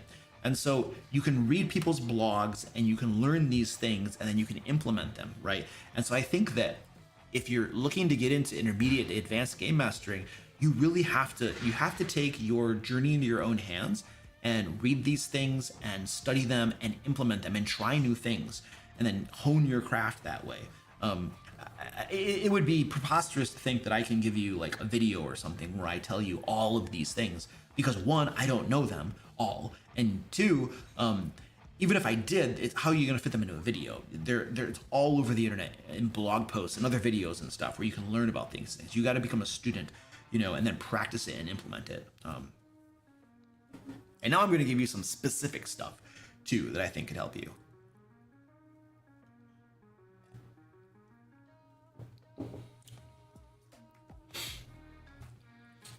Okay, so one of the categories that you can do to level up your skills as a game master is practicing improved techniques, different techniques and things you can do as a game master. One of the things that I like, that I try to do, are cliffhangers. How can I use cliffhangers to introduce excitement for what's going to happen next, excitement for the next game session? So how can I end a game session on a cliffhanger? And there are lots of different types of cliffhangers you can use. I made a video talking about different types of cliffhangers that you can use and different ways to implement it. But also simple things like character introductions. And this doesn't come up that often in your game because character introductions happen usually maybe once during a campaign at the very beginning, and then maybe if a character dies and then the player makes a new character. But things like character introductions, and how can you make character introductions more interesting? How can you do things like there is a cinematic flash forward trope where the players might play out a future event to get a taste of something, and then they go back to the current time or something. So there are these different techniques you can use and read up on and practice that are new and that your players might enjoy and that you might enjoy, and it might make your game better. You can do things like you can upgrade your scene transitions. Like, how do you transition from one scene to the next? There's a type of scene transition that uses a common element. So you'll have, let's say that there's leaves blowing, and that's how this scene ends, and then the next scene picks up with leaves blowing, and then that's how you introduce the next scene. So how do you transition your scenes? Maybe you can throw a cliffhanger in the middle from one scene to the next, so that that'll help with the transition, or it might give them some anticipation to come back to this other one or something. So how do you transition your scenes? Plot twists. I love plot twists. I was reading a book the other day, and I was getting toward the very end of the book, and I was expecting one thing, and of course there's a plot twist. And I think that's pretty normal, to have plot twists in books, plot twists in movies, but they're really cool. So how can you have plot twists? How can you do that? Remember, you want to foreshadow your plot twists. You don't want it to necessarily come out of nowhere. A little bit of foreshadowing will then make the person feel like, oh, I should have seen this coming. Think about The Sixth Sense. Is it The Sixth Sense or The Fifth Sense? I think it's called The Sixth Sense, that movie. I won't do the spoiler for you, but there's a huge plot twist in that movie, and you're like, wow, and your mind is blown, and it is amazingly well implemented, and some people might have seen it coming because they picked up on the foreshadowing, right? And then they're like, well, I'm clever, I figured it out, So plot twists are good. Try to foreshadow them whenever possible.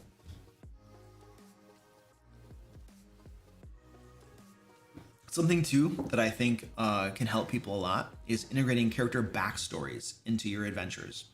So especially not just homebrew adventures, it can be easier, much easier to put character backstories into homebrew adventures.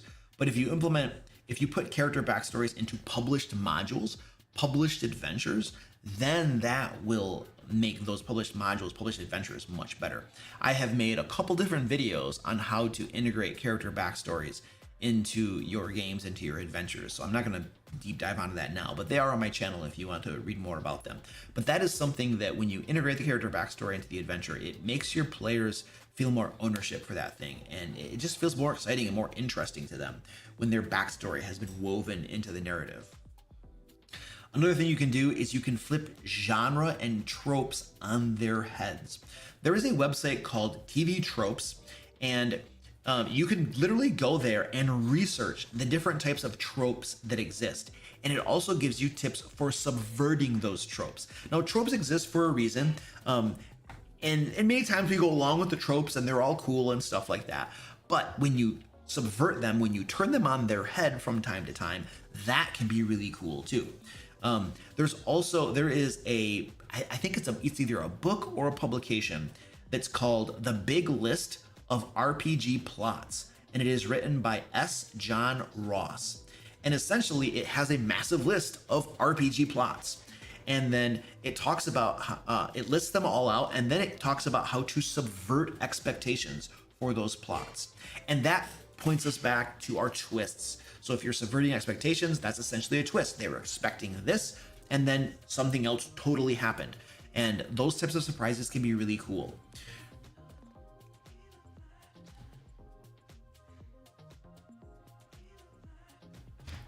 Oh, you use TV tropes for research? Yeah, it's cool. The next thing I think that I play in a lot of RPG games. I go to conventions and I play in games here too for my basement and stuff. And I think that one thing that I frequently notice game masters don't do, that if they did this, their games would be so much better, is descriptions.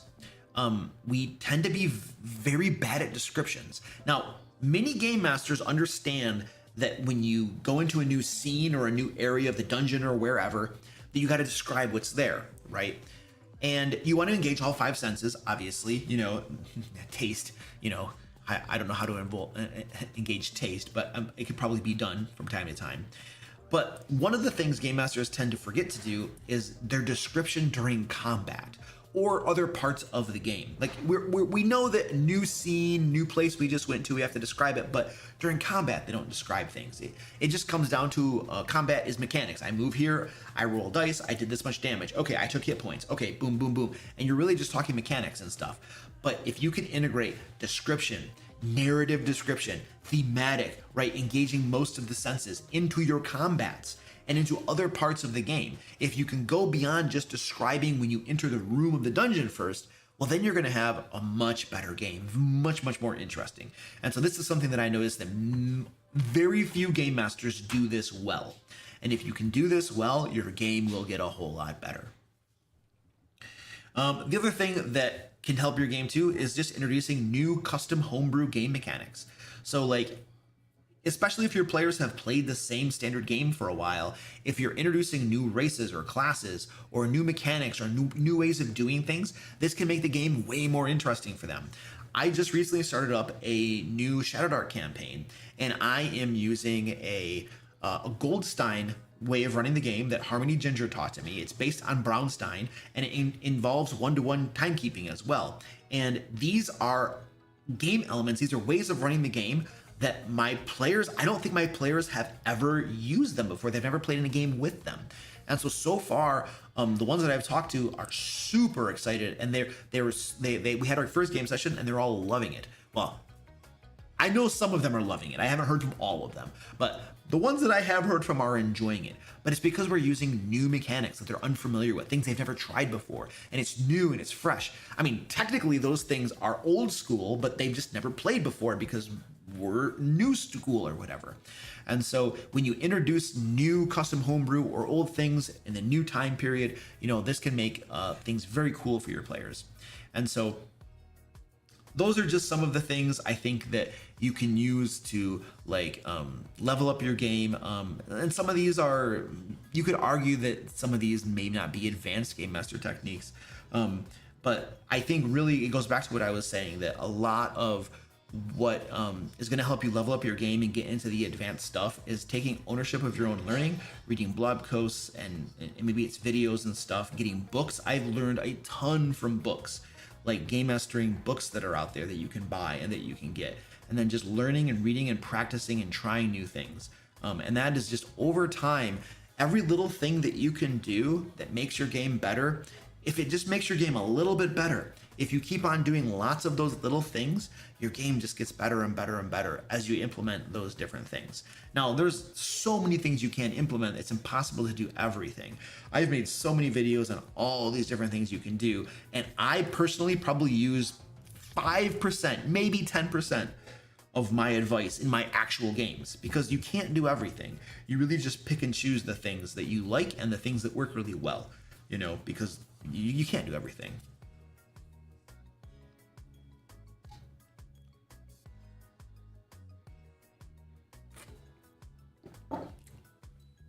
Okay, we do have a giveaway going on, ladies and gentlemen, and we're gonna draw the winner to that giveaway in just a little bit here.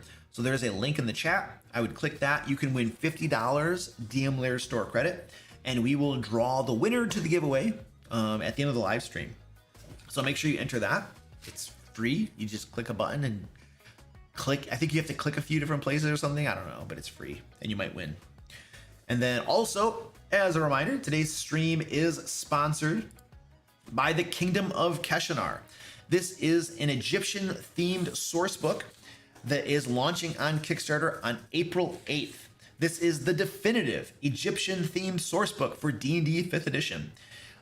This book on the right, The Kingdom of Keshanar, has over 100 locations, a massive pyramid dungeon, 40 new monsters, new spells, new magic items, detailed encounters, races, class archetypes, and a detailed pantheon.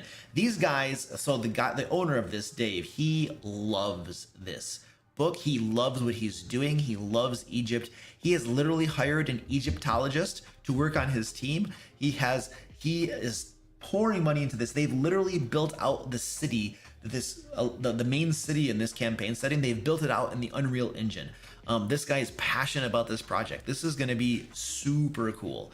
I would definitely check this out. It's going to launch April 8th, and the Kickstarter page will have a whole bunch more information about it and show you different stuff, I'm sure. Hey, one of my cats has joined me. What's up, Squirty? My cats will have like forsaked me. The entire live stream, none of my cats would come down here. But now Squirty Pie has arrived. The book on the left is Rememnon and the Book of Gates. This is a level 1 to 10 adventure module for D&D 5th edition. So that'll go along with the campaign setting. So you can get both the campaign setting and an adventure module, levels 1 to 10. They are also developing 2 additional modules for levels 10 to 20.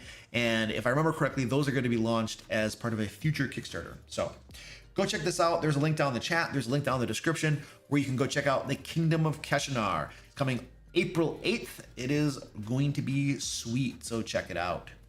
Hey, what's up? What's up, Squirty? Oh, yeah, there we go. There we go. Yeah. Look at this. She loves this. Oh, yeah. Oh, yeah. Oh, yeah, there you go. There you go. Rough you up a little bit.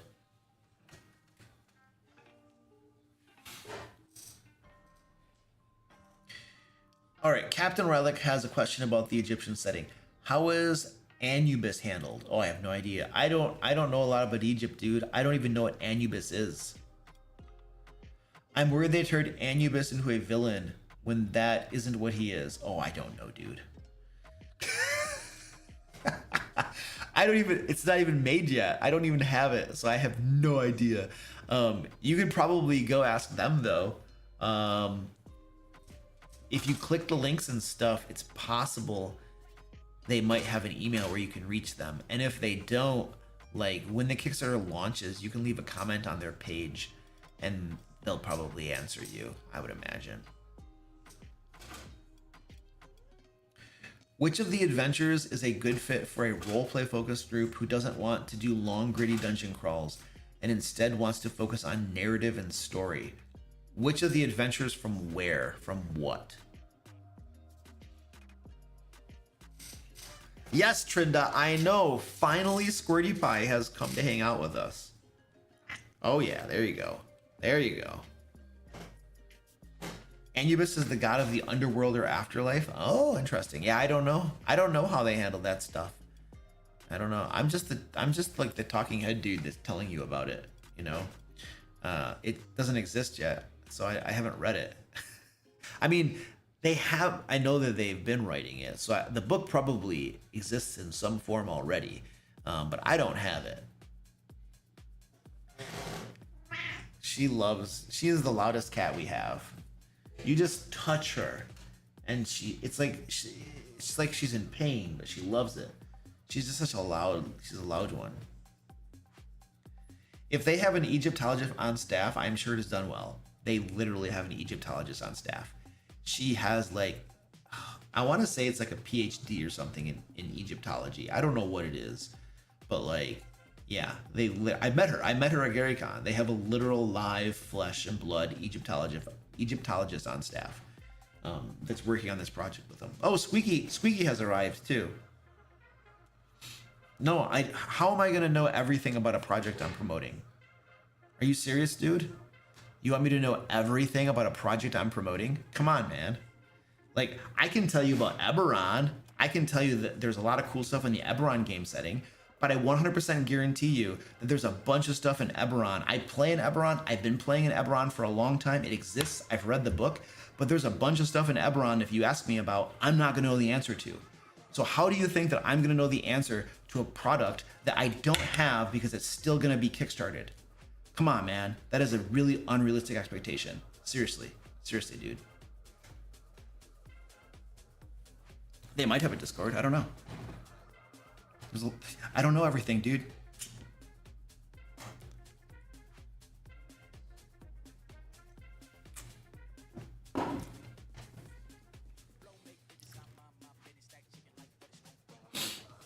All right, we got more questions or anything going on here. Oh, you know what I could do?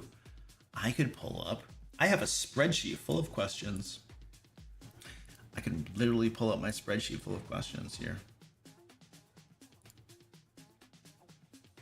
Where did I get the mug? Oh gosh, a company that doesn't exist anymore. I think. I forget who it was, and I wouldn't say who it was even if I remembered, because they were going to do like a commission thing or something with me, and then they totally ghosted me and disappeared. So I don't know. I'm sure you can find things similar to it on Amazon though. Every single company that I've like agreed to some sort of commission deal with for something or other has always ghosted me, and it's never come to fruition. And so now I'll get people reaching out to me and they're like, oh yeah, we'll pay you a commission and stuff. And I'm just like, no, I do not work on commission. I'm never doing that again. Okay, here's my thing.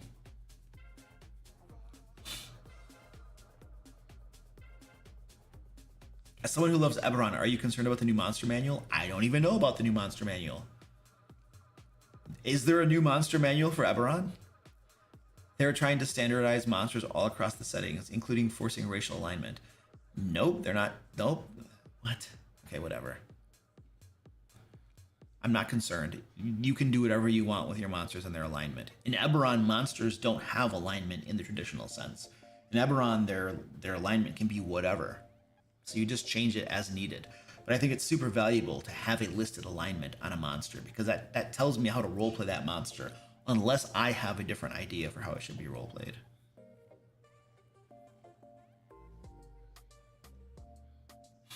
Luke is taking the correct position even if he were to know that answer. It's not his product, and the product isn't in a finalized state from the sounds of it. It would be inappropriate to comment in absolutes of something that isn't finished. Yeah, that's a good point too. Yours is a very your answer is much more polite than mine too. Good job, man. You should be doing this. Where is my thing? Here we go. Squeaky and Squirty. I have a cat named Squishy. Oh, you have a cat named Squishy? Oh, that's cool. Alignment is an underutilized mechanic. Yeah, it is. Alignment is almost not used at all in the game, except for just kind of knowing how to roleplay a monster. That's kind of its only purpose. There are a few things that use alignment mechanically, but in most cases, they don't. Okay.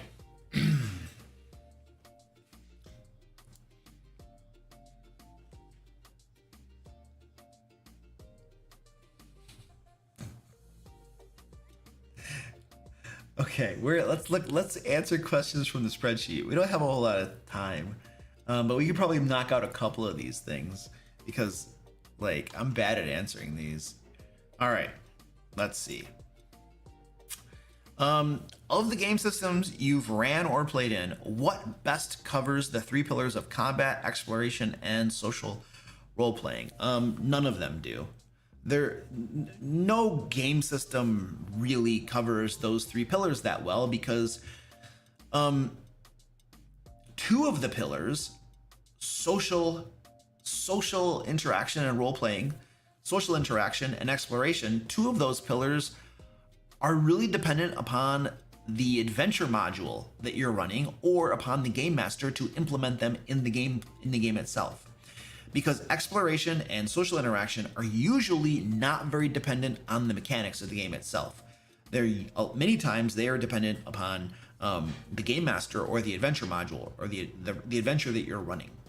The only one of those mechanics that's really heavily dependent upon the game system itself is combat, because it's very mechanical. And so I wouldn't want a system to put too many mechanics around exploration or around social interactions. Like, free forming those things is a huge amount of fun. And so I don't want to put tons of mechanics around those. So like to a certain extent, Pathfinder 2 puts game mechanics around social interactions. A lot of this, there's skills and different, I forget what they're called, but different things you can do with your skills, like intimidation, coercion, and things like that. And there are very tight mechanics around what they can do and what they can't do.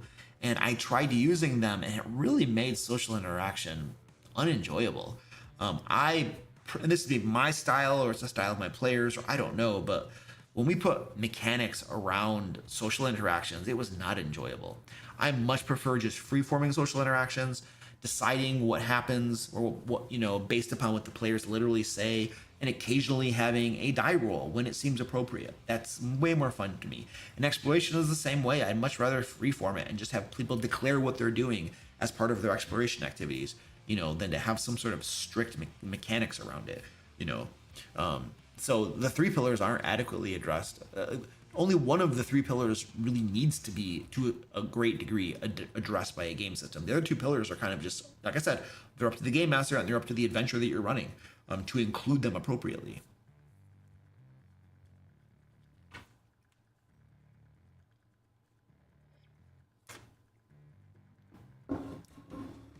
Your cat is Dexter. Your partner has the scratches to prove it. Who's Dexter? That sounds like a pop culture reference, and I'm not very good at pop culture.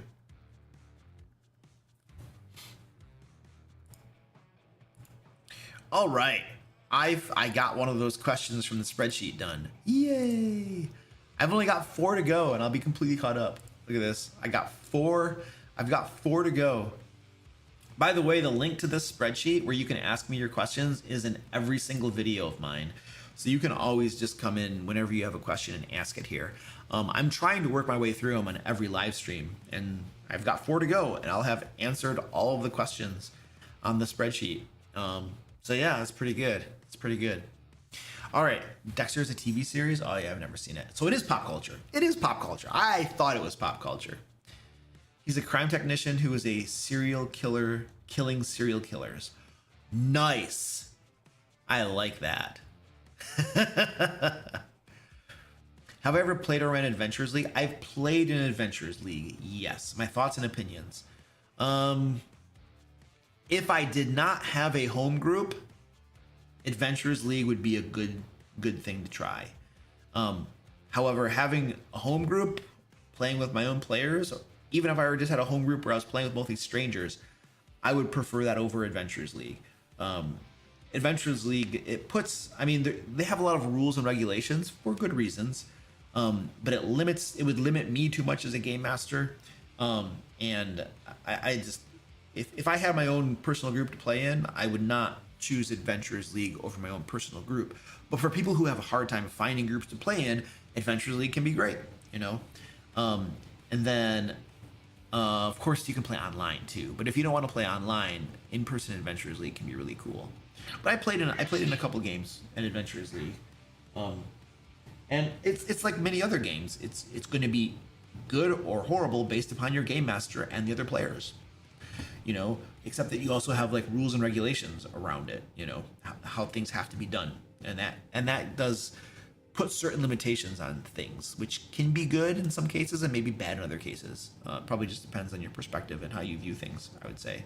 But I think ultimately, if you're considering Adventures League, try it out. And you gotta try it out a few different times with a few different game masters, because remember, your game master and the other players have a huge influence on how good a game is. You could have a bad game master and think Adventures League sucks when it was just the game master.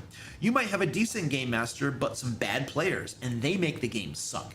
So it is like undervalued, or I don't know what the word would be, but how much a bad player can negatively influence a game is like not spoken about enough.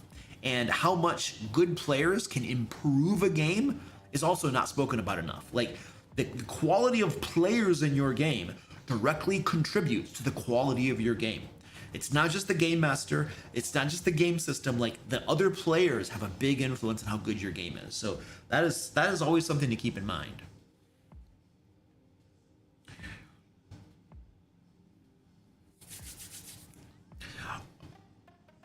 Gadget Cat says, how late am I? Dude, we're literally about to stop. I'm drawing the winner to the giveaway right now, and then the stream is over. Does that answer your question? Does that help you? Okay, Joe from Las Vegas, Nevada, you have won the giveaway. Joe from Las Vegas, Nevada, you have won $50 DM Lair store credit. I'm gonna send you an email. We'll get you hooked up. Congratulations, Joe. And Gadget Cat is like skulls and answer. All right, ladies and gentlemen, I'm done. Have yourselves a wonderful evening. I'll be on next week on Thursday. We'll do some more Q&A or talk about something or other, and in general have fun. So have yourselves an awesome night. I'm out of here as soon as I find my buttons. Wee.